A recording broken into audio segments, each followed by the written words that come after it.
Ngayon, andito kami sa bahay ng aming kaklase upang magtipon-tipon at makapaghanda sa aming mga dadalhin sa aming destinasyon. At dito naman, kami ay nagpaplano. Napagplanuhan namin kumuha ng mangga upang may panghimagas kami mamaya.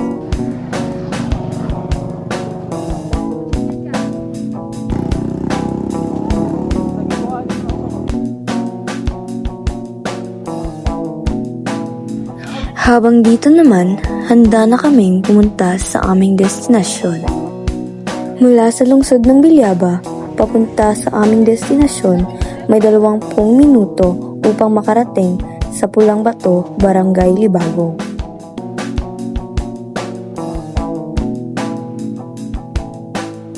Habang kami ay naglalakbay, naramdaman namin ang malamig at preskong hangin na humahaplos sa aming mukha. Ang mga puno sa gilid ng daan ay tila sumasayaw sa hangin, parang inaanyayahan kaming magpatuloy.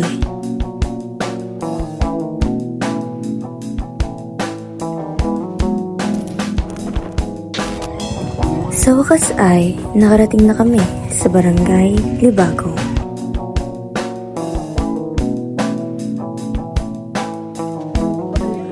Maligayang pagdating sa Barangay Libagong!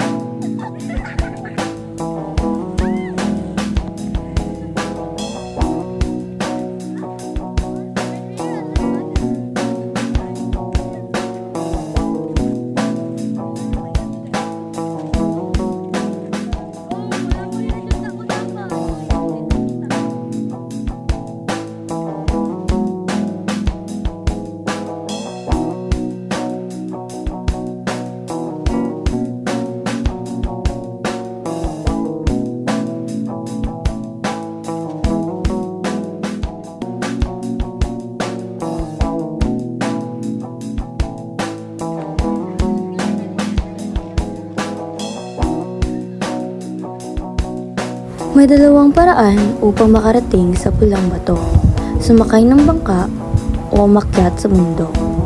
Ngunit ang aming pinili ay sumakay sa bangka dahil ito ay makakatulong sa pagbilis sa aming pagpunta sa Pulang Bato. Aabutin ka ng 15 minuto pag inakyat niyo pa ang bundok.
Ang Pulang Bato Beach ay isang tahimik na dalampasigan sa Libagong Bilyaba, Leyte.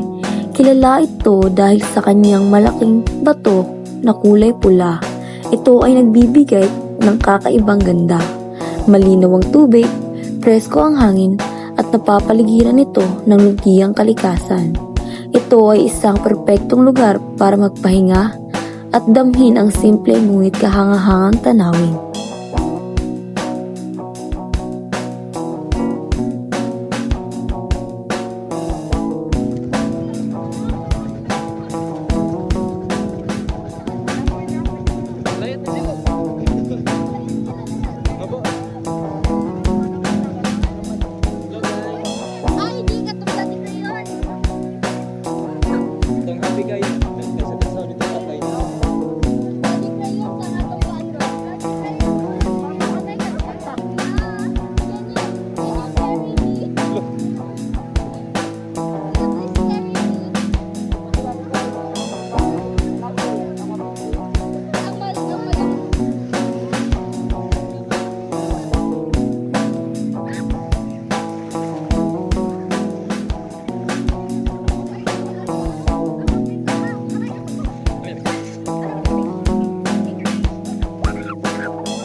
Sobrang saya talaga ang mararamdaman mo pag nasa buhangin ka ng Pulang Bato Beach Resort. Hindi lang kasi basta pagliligo ang pwede mong gawin doon. May tawanan, asaran at banding kasama ang barkada, pamilya o mga mahal mo sa buhay.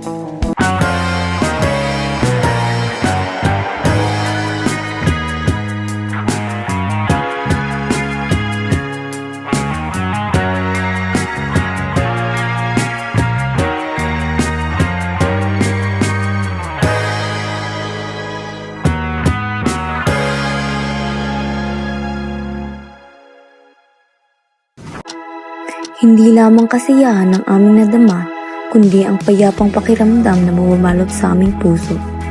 Habang pinapanood namin ang mga alon at naririnig ang ihip ng hangin, tila natagpuan na namin ang katahimikang matagal naming hinangad. Sa bawat tawa, hagbang sa buhangin, muling nabuhay ang saya ng aming kabataan, ang pakiramdam ng kalayaan at simpleng ligaya.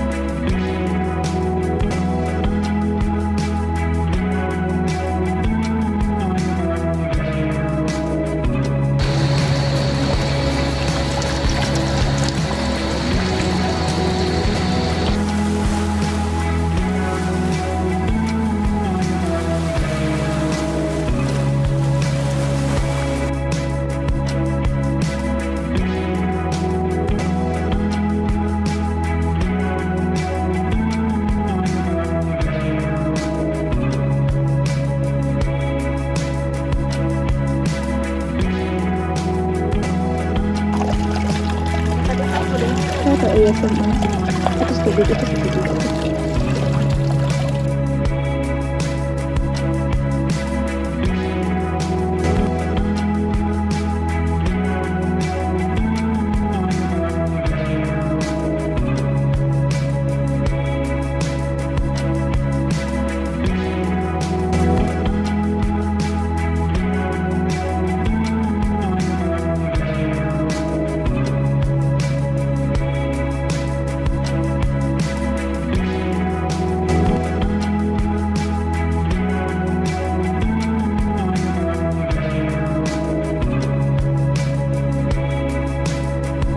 Natutunan namin na ang tunay na kagandahan ay makikita sa mga simpleng lugar at mahalagang alagaan at pahalagahan natin ang mga likas na yaman na ibinigay sa atin ng Diyos.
Ang karanasang ito ay hindi lang tungkol sa lugar na aming nakita, kundi sa mga alaala at aral na aming naranasan. Salamat din sa mga taong taga roon na mainit kaming tinanggap. Dahil sa inyo, mas naging makulay at makahulugan ang aming paglalakbay. Hanggang sa muli, maraming salamat.